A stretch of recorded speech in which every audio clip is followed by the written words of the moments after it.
No Bote a Boca, no trombone, entrevista.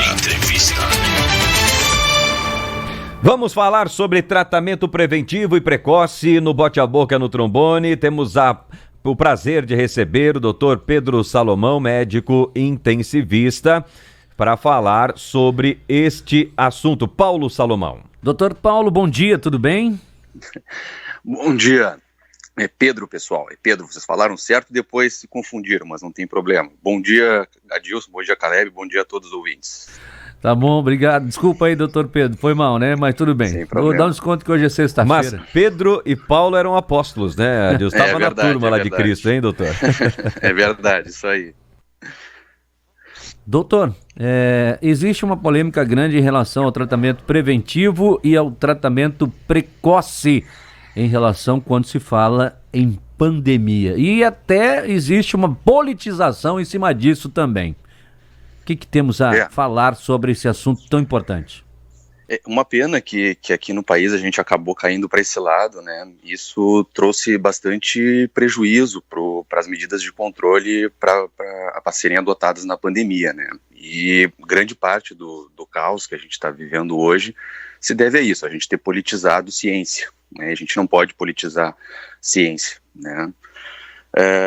Em questões de tratamento precoce, preventivo, né, muita coisa se discute no tratamento precoce, né, mas o tratamento preventivo a gente já sabe, né, não se contaminar com o vírus, né, então não sair de casa quando não tem necessidade, sempre usar máscara a todo momento em locais públicos, né, sempre que sair de casa usar máscara, quando receber alguém em casa usar máscara também, manter distanciamento, né, e as medidas de higiene, né, lavar sempre as mãos, né, manter sempre as mãos longe do rosto, né, sempre que possível. E a vacinação, né, isso é a prevenção, é o que nós temos de medidas preventivas. Em relação ao tratamento precoce, infelizmente a gente ainda não tem uma medicação, né, ou uma combinação de medicações que ajudem ainda a combater o vírus, né, o que nós temos são tratamentos sintomáticos, medicação para febre, medicação para dor, medicação para coriza, né, quem está com muitos sintomas alérgicos, né, o corticoide pode ser usado em alguns pacientes, mas preferencialmente os pacientes que já estão internados, né, mas outras medicações, até hoje a gente ainda não teve uma comprovação, né, especialmente fora do ambiente hospitalar, né, a gente já tem alguns outros tratamentos para pacientes hospitalizados, que ainda não estão disponíveis no Brasil, em breve provavelmente estarão, mas no momento a gente ainda não tem nenhum tratamento para ser iniciado nos primeiros dias da doença, a não ser um tratamento de suporte, que é o que nós fazemos nas UTIs e nas enfermarias diariamente. Bem claro, é bom deixar bem claro, né, doutor Pedro, que as medicações que estão sendo utilizadas e por alguns médicos indicadas para quem está fazendo ou passando pelo tratamento precoce, elas não combatem a Covid-19, mas os sintomas causados pela Covid. Não temos o medicamento X, né, de combate à Covid-19, temos a vacina, que também não impede o contágio, mas sim com que tenha a intensificação dos sintomas a ponto de levar a pessoa para a UTI. E as pessoas acabam confundindo, né, muitas vezes, até por falta de entendimento natural, que não fazem parte da área da saúde, essa questão que às vezes amplamente e especificamente não é divulgada até mesmo pela mídia. E é por isso que nós temos essa responsabilidade de ouvi-lo, justamente para trazer esse esclarecimento, doutor Pedro. Isso mesmo, né, o tratamento precoce, né, ele tem que ser instituído, mas é o tratamento dos sintomas, né, todo mundo tem que ser medicado para febre, quando tem febre, ser medicado para dor, né, o paciente está com o nariz entupido, está espirrando, tem que usar um antialérgico, né, está com dor de cabeça, tem que usar medicação para dor, tem que se manter bem hidratado, né, então a gente tem sim um tratamento que tem que ser dado para o paciente ficar nas melhores condições possíveis, né. Não adianta ficar ardendo em febre ali 3, 4 dias, senão a gente vai ter outros problemas, né? Então o paciente tem que se cuidar, tem que ter ali algumas medicações para tirar esses sintomas mais fortes, né? Mas a progressão da doença, né, ela é muito variável. A gente ainda não consegue traçar um perfil dos pacientes, né? Antes a gente tinha um perfil de pacientes mais idosos, agora isso vem mudando muito graças também à vacinação, né, dos estratos mais idosos da população, né, a gente já notou uma diminuição importante na demanda dos pacientes com mais de 80 anos, né, esses pacientes estão sumindo ali já da nossa UTI, já sumiram, na verdade, então a gente já consegue perceber essa mudança. Mas as medidas de controle são as medidas mais importantes, né? A intenção é não se contaminar, porque a gente não sabe, né, realmente agora com as novas cepas, né, qual que vai ser a evolução do quadro do paciente, né? Atualmente a gente tem pacientes muito jovens, pacientes sem doenças na UTI, pacientes de 32 anos, 36 anos, né, então isso nos preocupa bastante, né, porque tem aumentado muito o aumento dos jovens na UTI, e a gente até hoje a gente não consegue ter esse perfil, né, que antes era um perfil de pacientes mais idosos, com comorbidades, obesos, hoje esse perfil já está se desfazendo nessas últimas semanas. Então as medidas de prevenção são mais importantes. Doutor Pedro, a gente já conversou tanto em entrevista como também em conversas informais com profissionais da área da saúde em relação à liberdade que o médico tem para com seu paciente de indicar ou não, e até a pedido do próprio paciente, de alguns medicamentos quando se trata de tratamento precoce, como a ivermectina, a hidroxicloroquina, a azitromicina, corticoides, que podem, né, segundo a gente conversa, podem amenizar. Não existe a comprovação científica, mas que existe essa liberdade de médico e paciente. Existe a liberdade do médico prescrever, né, mas o médico não tem a liberdade de prescrever um tratamento ineficaz, né, então mesmo que esse tratamento não faça mal, né, o médico não pode prescrever um medicamento que seja ineficaz. Até o momento, a gente não tem medicações que comprovadamente combatem ou impedem a progressão da doença. Então, prescrever essas medicações, hoje, não está de todo certo. Tá? Não está adequado prescrever algumas medicações para o combate da Covid. Né? Então, hidroxicloroquina e ivermectina, apesar de terem um perfil de segurança razoável, né, que não podem acabar não causando nenhum malefício para o paciente, elas não causam benefício. Né? Então, qual é o problema disso? É investimento em políticas públicas inadequadas, é investimento em medicações que não vão trazer nenhum benefício para a população, é tirar o foco, né? A gente tirou o foco da vacinação no país e focou em tratamento precoce e esqueceu da vacina, e hoje a gente está correndo, né, atrás do mundo inteiro, batendo de porta em porta para adquirir vacina, quando que a gente já podia estar numa situação muito mais confortável, ter vacinado aí 60, 70 milhões de brasileiros já até o momento, talvez até mais. Então, o problema foi esse, né, da gente discutir tratamento e não discutir a prevenção, não discutir vacinação.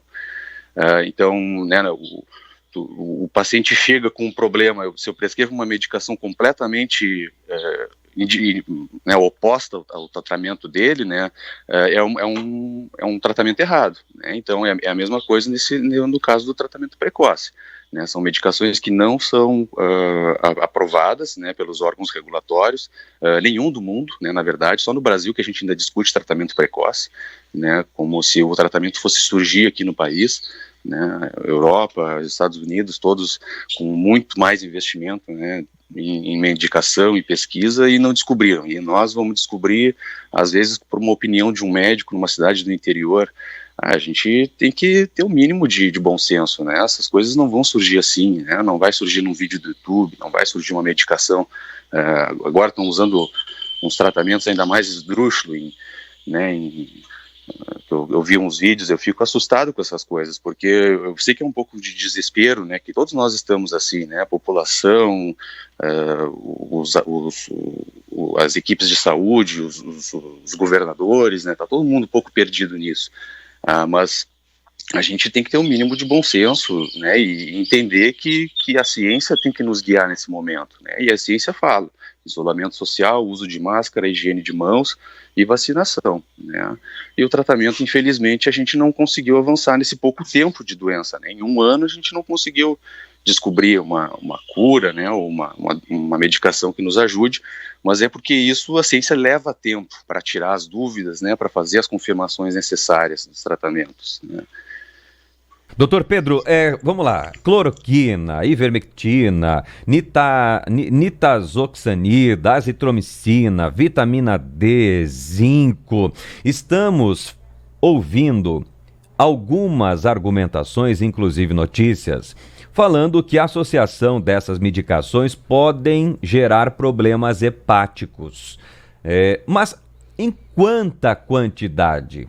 Porque pode acontecer de uma pessoa que tenha uma reação hepática por causa de medicamento que já toma, né? E aí, consequentemente, isso para tratar outra situação. Eu tenho pessoas na família que passam por essa questão. Realmente, uma pessoa que está tomando essas medicações, tanto no tratamento preventivo, como a questão da ivermectina, ou no tratamento precoce, assim que foi positivada para a Covid-19, pode realmente apresentar problemas hepáticos, doutor? Pode sim. Né?